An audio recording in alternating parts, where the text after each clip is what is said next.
Hello everybody and welcome back to the channel, and today we are talking about the NextLevelRacing HF8 haptic feedback seat that really changes the game. Stick around and find out why. If you are interested in acquiring any of my Overkills tutorial guides or simply interested in supporting the channel, please consider joining me on Patreon. Patreon subscribers level tier 2 and above have access to all of my guides as well as any future guides that come along down the road. Patreon link can be found in the description below, and thank you to all of my current subscribers.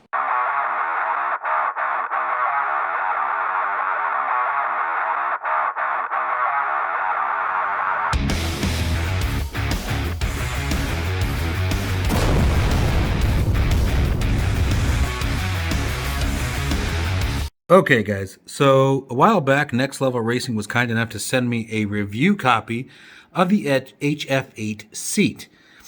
This seat, what it does guys, for those of you who may not be very familiar with haptic feedback, is it creates vibrational sensory inputs to you based on what's going on in your simulator. So bumps in the ground, turns, drag, in our case stalls, landing gear, speed brakes, flaps, things like that, rolling down the runway. You can create basically a sense of what you would feel in the cockpit. Now, do not mistake this for motion simulation. There is no comparison between the two. This is how do we put it? A cheaper solution to it, or if you will, or cheaper enhancement. It is not going to provide the same kind of feedback that a motion simulator would, not by any means. Okay, but what it does do is, especially in virtual reality, which I don't get to do very often because most of my flying is done, is also recorded. And so given that it's recorded, I don't get to get in VR very often, but I did absolutely test this in VR. And in VR, it adds a ton of immersion. Really gets you into that zone, if you will. Now, do not let that be mistaken to say that in 2D it doesn't do anything. That is absolutely not the case. It brings quite a bit in 2D. It is still very cool being able to feel something when the wheels hit the ground. It's very cool feeling something when you pull G's on the aircraft. There's a lot of interesting dynamic that this brings to flight simulation that isn't there before.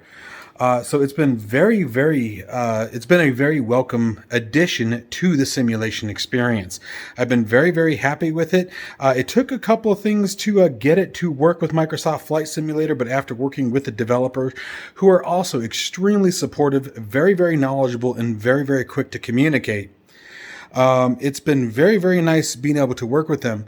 And the really cool part about it is that once they identified the issue that I was having, they jumped all over, and I'm going to explain to you guys what I was having with Microsoft Flight Simulator so you know how to avoid it.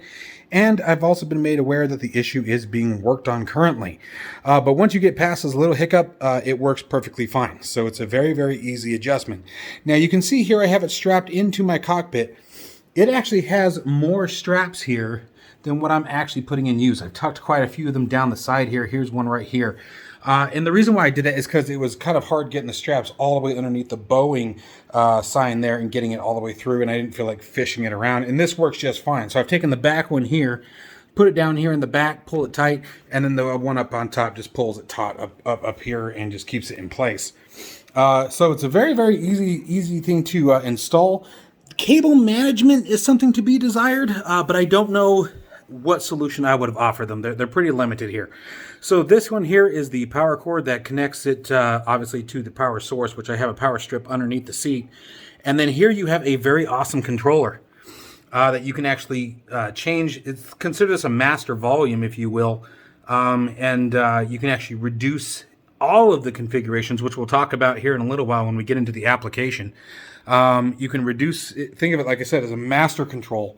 So turning that knob will actually reduce everything, all the inputs, but we can actually customize those quite a bit, which you guys will see later on. Now, the other really cool thing that I want to touch on very quickly here, guys, is that this particular seat here, or a haptic seat, has two different modes. There's one that uses the application in which case you can customize the individual input of each sensor based on the type of sound. So for example, if I want just the bottom ones to engage when my wheels are rolling on down the runway, or if I want just the top ones to come up maybe when, I don't know, you put the plane under load or something, I don't know. Just throwing out some examples here.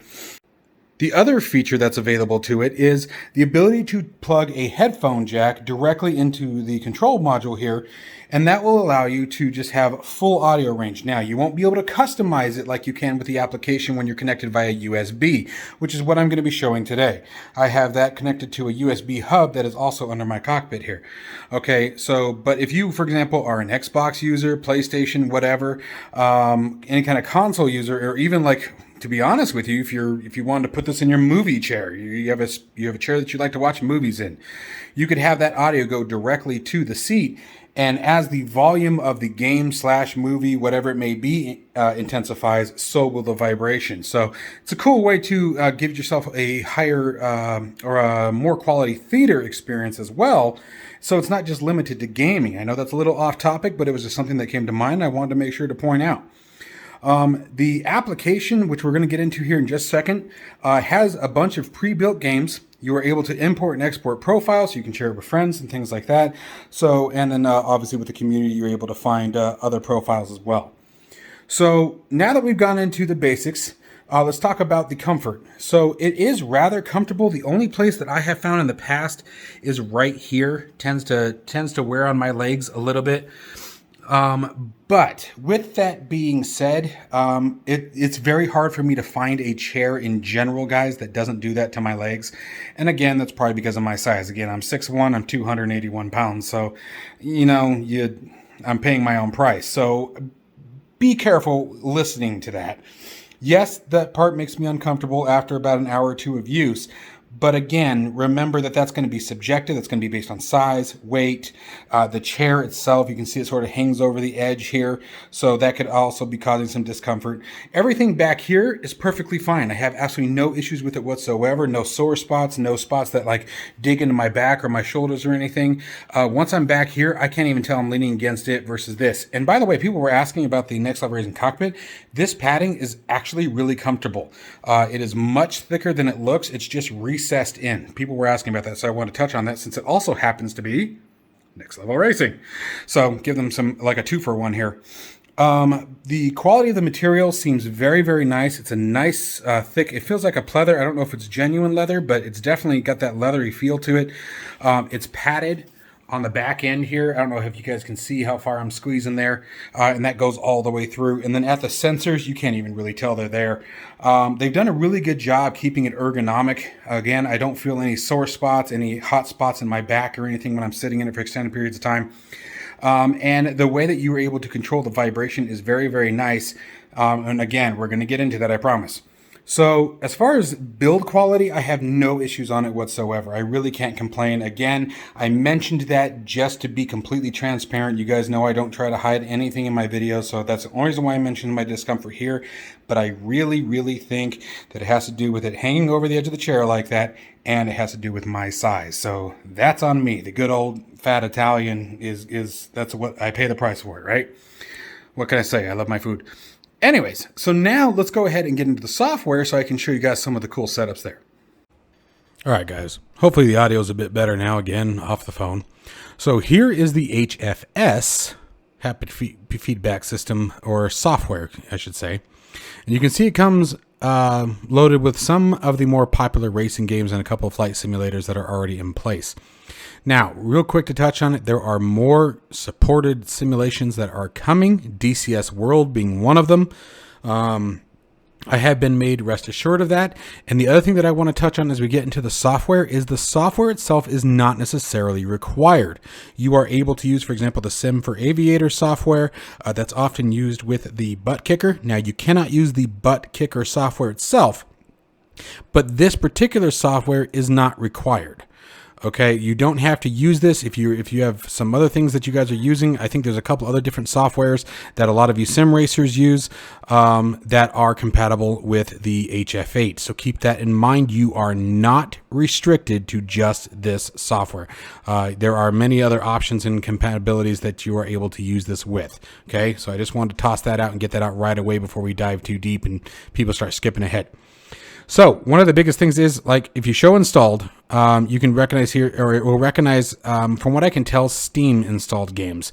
Assetto Corsa I purchased from Steam. It picked this up right away. Now you notice that Microsoft Flight Simulator doesn't show. Don't worry. It absolutely works with it. So let's go ahead and get over there. Right? So I wanted to touch on that. That is one of the weird bugs. If you go to use this with Microsoft Flight Simulator and you click on show install and you don't see Microsoft Flight Simulator, even though it's listed right here, trust me, you're okay. Okay, so first I'm going to walk you guys through some of the settings, okay, that you have available to mess around with, and then I will tell you guys how to make it work with Microsoft Flight Simulator.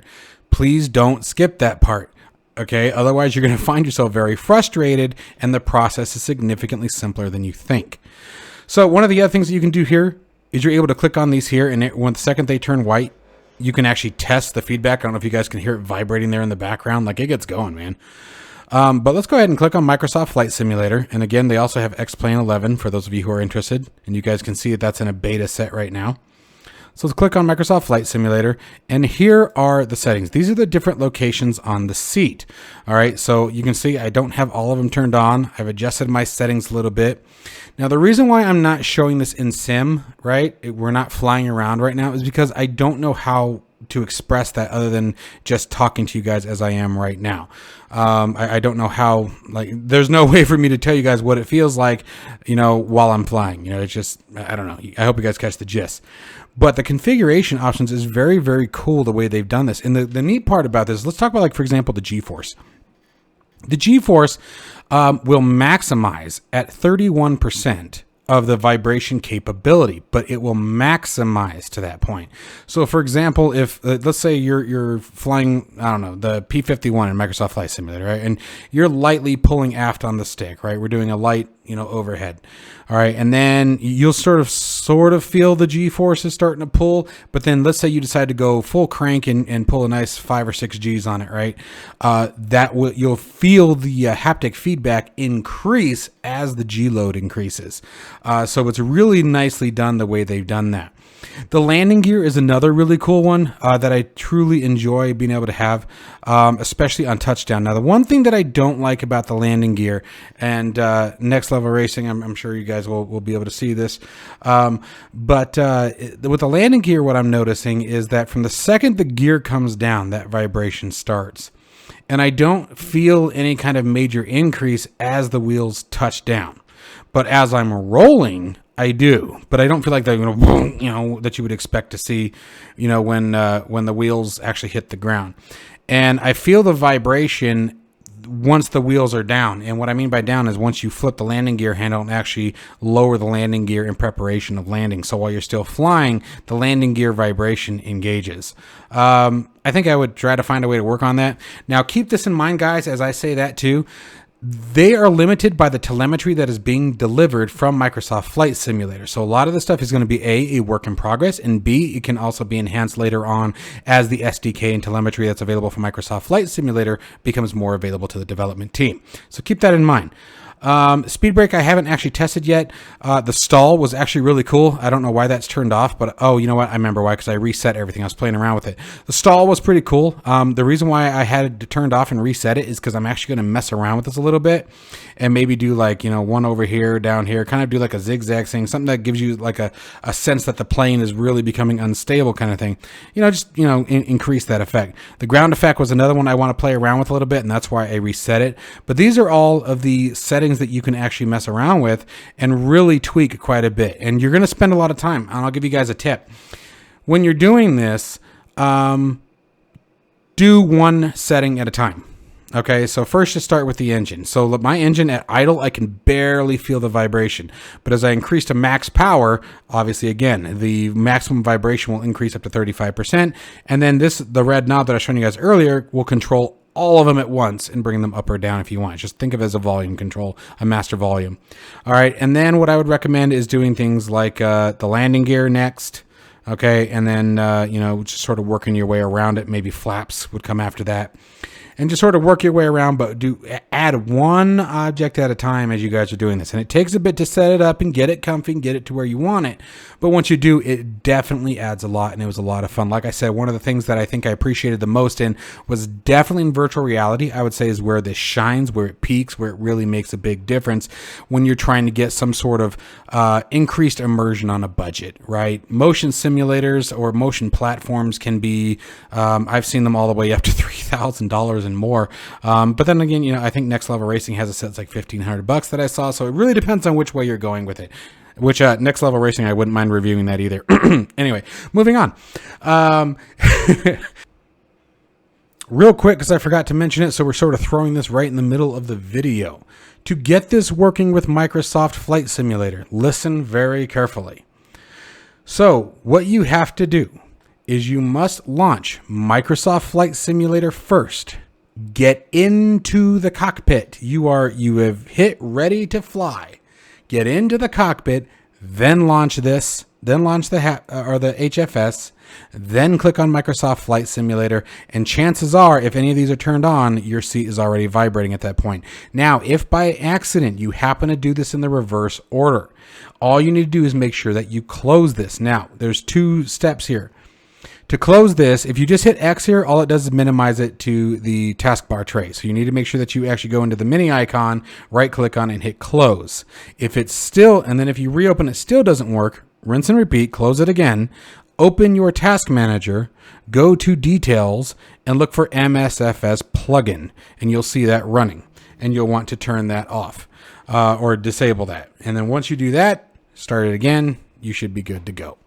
So that is the catch to getting it to work with Microsoft Flight Simulator. Again, launch the simulator, get into your cockpit first, then launch the HFS software and walk through the steps to get to Microsoft Flight Simulator. And it will work just fine. But this has been a really welcome addition, guys. I've been really appreciative of what it offers. Now, the other cool thing that I'll give you guys is prior to this, and I don't know if anyone has actually caught it yet, but the box is actually sitting on my cockpit. You guys have actually seen it in the video once or twice if you were looking carefully for it. But I have the butt kicker version 2, the latest release of the butt kicker. I have it, and I've had it for a while. So if you guys are wondering about the comparison between the two, I would recommend the HF8, and no, that is not a biased opinion. The reason why I would recommend the HF8 over the butt kicker, the butt kicker gives you haptic feedback to one location underneath your chair. And keep in mind, the Next Level Racing cockpit that I have had a post under it that you could actually mount under it that was designed specifically to mount the butt kicker to. And I tried it out for quite a while. And it never quite felt right. It was cool at first, and then I found myself more like you're trying to convince myself that it was cooler than it is. I actually, hindsight being 2020, I wish I hadn't purchased the butt kicker. And that's personal opinion. That's going to be subjective, right? Everybody's opinion on that is going to be different. Maybe I didn't have it set up right. But the thing that I like more about this kind of style is that you can customize the location. You can increase the haptic feedback based on location, and body location is what I'm referring to.